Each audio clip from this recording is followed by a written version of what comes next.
ഈശോ മിശിഹായ്ക്ക് സ്തുതിയായിരിക്കട്ടെ. പ്രിയപ്പെട്ട സഹോദരങ്ങളെ, ഞാൻ ഷിബു ജെയിംസ്. സാമീഡിയ എന്ന നമ്മുടെ യൂട്യൂബ് ചാനലിലേക്ക് എല്ലാ സുഹൃത്തുക്കൾക്കും സ്വാഗതം. 2025 ലോഗോസിന്റെ പഠനമാണ് ഈ ചാനലിലൂടെ നടത്തപ്പെടുന്നത്. ഇത് ചോദ്യോത്തരങ്ങളുടെ ലൂക്കായുടെ സുവിശേഷം 22-ാം അധ്യായത്തിന്റെ 2ാമത്തെ വീഡിയോയാണ്. ഇതിനു സമാന്തരമായി തന്നെ മോക്ക് ടെസ്റ്റുകളും നടത്തുന്നുണ്ട്. മോക്ക് ടെസ്റ്റിൽ പങ്കെടുക്കാൻ താല്പര്യമുള്ളവർക്ക് ഇനിയും രജിസ്റ്റർ ചെയ്യാവുന്നതാണ്. പഠന സഹായി പുസ്തകം ആവശ്യമുള്ളവർ സ്ക്രീനിൽ കാണുന്ന നമ്പറിൽ ബന്ധപ്പെടുക.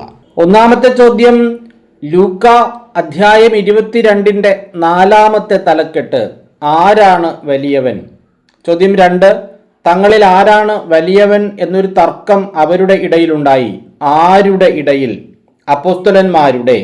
3, അപ്പോസ്തലന്മാരുടെ ഇടയിലുണ്ടായ തർക്കമെന്ത്? തങ്ങളിൽ വലിയവൻ ആരാണ്? 4, തങ്ങളിൽ വലിയവൻ ആരാണെന്ന് ഒരു തർക്കം അപ്പോസ്തലന്മാരുടെ ഇടയിലുണ്ടായപ്പോൾ യേശു അവരോട് പറഞ്ഞതെന്ത്? വിജാതീയരുടെ മേൽ അവരുടെ രാജാക്കന്മാർ ആധിപത്യം അടിച്ചേൽപ്പിക്കുന്നു. തങ്ങളുടെ മേൽ അധികാരമുള്ളവരെ അവർ ഉപകാരികളായി കണക്കാക്കുകയും ചെയ്യുന്നു. 5, രാജാക്കന്മാർ ആധിപത്യം അടിച്ചേൽപ്പിക്കുന്നത് ആരുടെ മേൽ? വിജാതീയരുടെ മേൽ. 6, വിജാതീയരുടെ മേൽ ആധിപത്യം അടിച്ചേൽപ്പിക്കുന്നത് ആര്? അവരുടെ രാജാക്കന്മാർ. 7, തങ്ങളുടെ മേൽ എന്തുള്ളവരെയാണ് അവർ ഉപകാരികളായി കണക്കാക്കുന്നത്?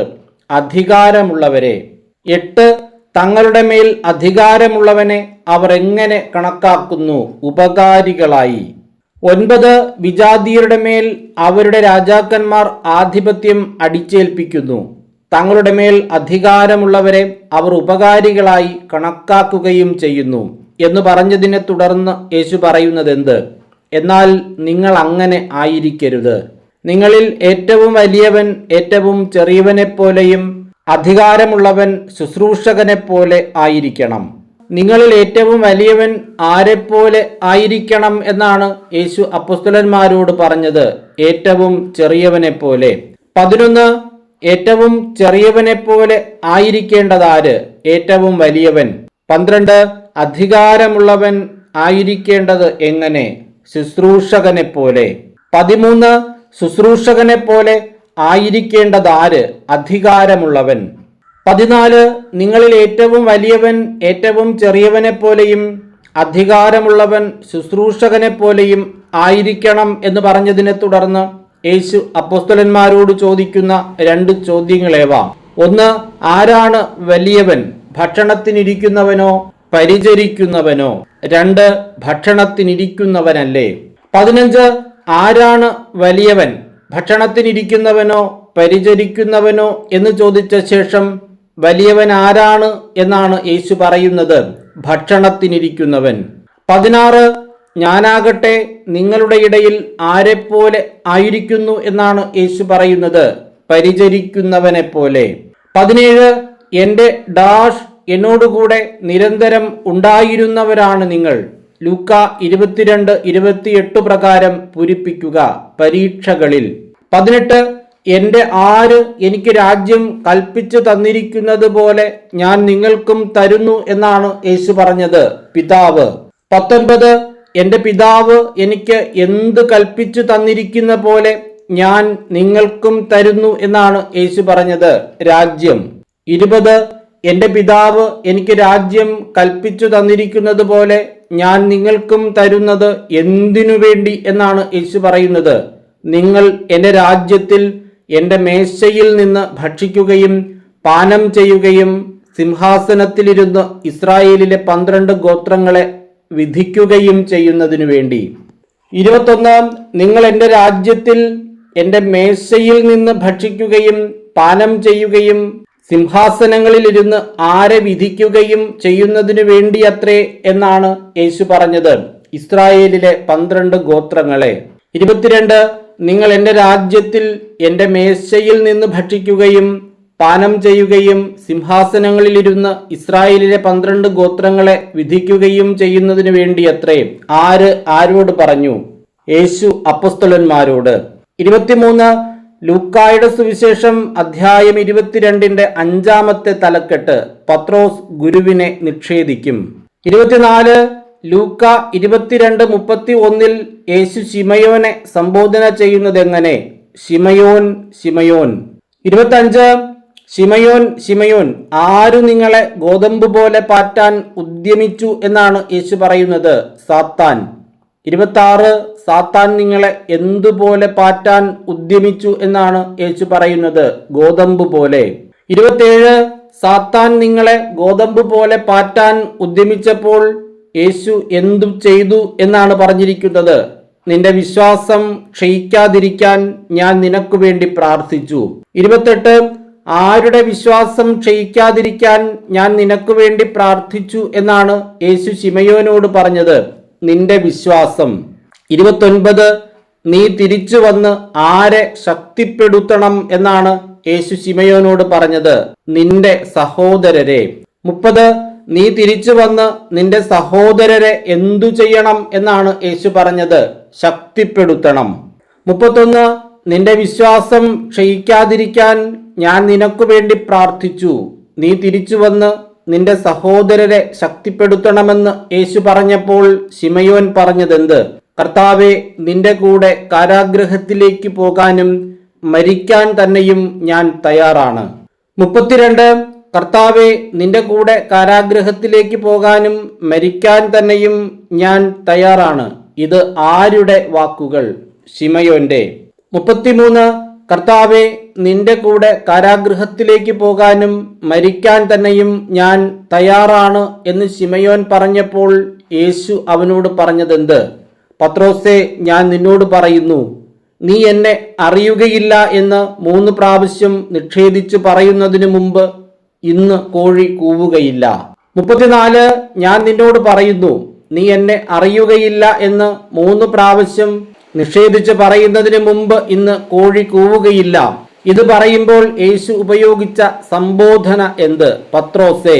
35 നീ എന്നെ അറിയുകയില്ല എന്ന് 3 പ്രാവശ്യം നിഷേധിച്ച് പറയുന്നതിന് മുമ്പ് എന്ത് സംഭവിക്കുകയില്ല എന്നാണ് യേശു പറഞ്ഞത്?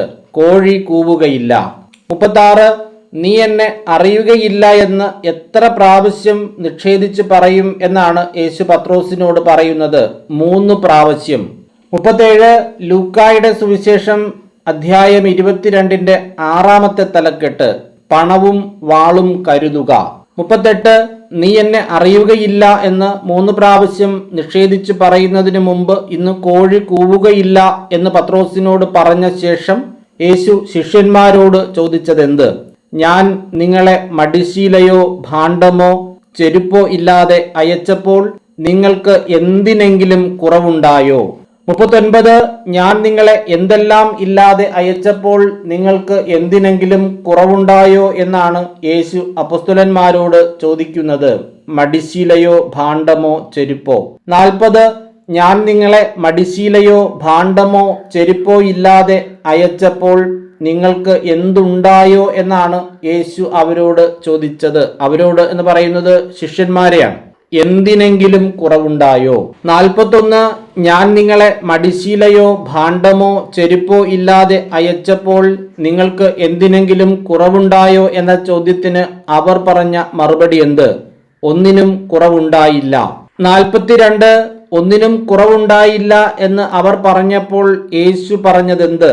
എന്നാൽ ഇപ്പോൾ മടിശീല ഉള്ളവൻ അതെടുക്കട്ടെ, അതുപോലെ തന്നെ ഭാണ്ഡവും. വാളില്ലാത്തവൻ സ്വന്തം കുപ്പായം വിറ്റ് വാൾ വാങ്ങട്ടെ. 43 എന്നാൽ എന്തുള്ളവൻ അത് എടുക്കട്ടെ എന്നാണ് യേശു പറയുന്നത്? മടിശീലയുള്ളവൻ. 44 എന്നാൽ ഇപ്പോൾ മടിശീല ഉള്ളവൻ അതെടുക്കട്ടെ, അതുപോലെ തന്നെ എന്തും എന്നാണ് യേശു പറയുന്നത്? ഭാണ്ഡവും. 45 എന്തില്ലാത്തവനാണ് സ്വന്തം കുപ്പായം വിറ്റ് അത് വാങ്ങേണ്ടത്? വാളില്ലാത്തവൻ. 46 വാളില്ലാത്തവൻ എന്തു വിറ്റാണ് വാൾ വാങ്ങേണ്ടത്? സ്വന്തം കുപ്പായം വിറ്റ്. 47 സ്വന്തം കുപ്പായം വിറ്റ് വാൾ വാങ്ങേണ്ടത് ആര്? വാളില്ലാത്തവൻ. 48 ലൂക്ക 22:37 ഞാൻ നിങ്ങളോട് പറയുന്നു എന്ന് പറഞ്ഞ് യേശു പറഞ്ഞതെന്ത്? അവൻ നിയമലംഘകരോടു കൂടെ എണ്ണപ്പെട്ടു എന്ന് എഴുതപ്പെട്ടിരിക്കുന്നത് എന്നിൽ നിവൃത്തിയാകേണ്ടിയിരിക്കുന്നു. 49 അവൻ ആരോടുകൂടെ എണ്ണപ്പെട്ടു എന്ന് എഴുതപ്പെട്ടിരിക്കുന്നതാണ് എന്നിൽ നിവൃത്തിയാകേണ്ടിയിരിക്കുന്നു എന്ന് യേശു പറഞ്ഞത് നിയമലംഘകരോടുകൂടെ. 50 അവൻ നിയമലംഘകരോടുകൂടെ എണ്ണപ്പെട്ടു എന്ന് എഴുതപ്പെട്ടിരിക്കുന്നത് എന്നിൽ നിവൃത്തിയാകേണ്ടിയിരിക്കുന്നു. എന്തുകൊണ്ട്? എന്നെപ്പറ്റി എഴുതപ്പെട്ടിരിക്കുന്നത് പൂർത്തിയാകേണ്ടതാണ്. 51 എന്ത് പൂർത്തിയാകേണ്ടതാണ് എന്നാണ് യേശു പറയുന്നത്? എന്നെപ്പറ്റി എഴുതപ്പെട്ടിരിക്കുന്നത്. 52 അവൻ നിയമലംഘകരോടുകൂടെ എണ്ണപ്പെട്ടു എന്ന് എഴുതപ്പെട്ടിരിക്കുന്നത് എന്നിൽ നിവൃത്തിയാകേണ്ടിയിരിക്കുന്നു. എന്തെന്നാൽ എന്നെപ്പറ്റി എഴുതപ്പെട്ടിരിക്കുന്നത് പൂർത്തിയാകേണ്ടതാണെന്ന് യേശു പറഞ്ഞപ്പോൾ അവർ പറഞ്ഞതെന്ത്? കർത്താവേ, ഇതാ ഇവിടെ 2 വാളുണ്ട്. 53 ഇവിടെ എത്ര വാളുണ്ട് എന്നാണ് ശിഷ്യന്മാർ യേശുവിനോട് പറഞ്ഞത്? 2. 54 കർത്താവേ, ഇതാ ഇവിടെ 2 വാളുണ്ട് എന്ന് പറഞ്ഞപ്പോൾ യേശു പറഞ്ഞതെന്ത്? മതി. 55 ലൂക്ക അധ്യായം 22 7 തലക്കെട്ട് ഗത്സമനിയിൽ പ്രാർത്ഥിക്കുന്നു. 56 യേശു പുറത്തു വന്ന് പതിവ് പോലെ പോയത് എവിടേക്ക്? ഒലിവ് മലയിലേക്ക്. 57 യേശു പുറത്തു വന്ന് പതിവ് പോലെ ഒലിവ് മലയിലേക്ക് പോയപ്പോൾ അവനെ പിന്തുടർന്നതാര്? ശിഷ്യന്മാർ. 58 ലൂക്കായുടെ സുവിശേഷം 22:39 ശിഷ്യന്മാർ പിന്തുടർന്നു എന്ന് പറഞ്ഞിരിക്കുന്നത് ആരെ?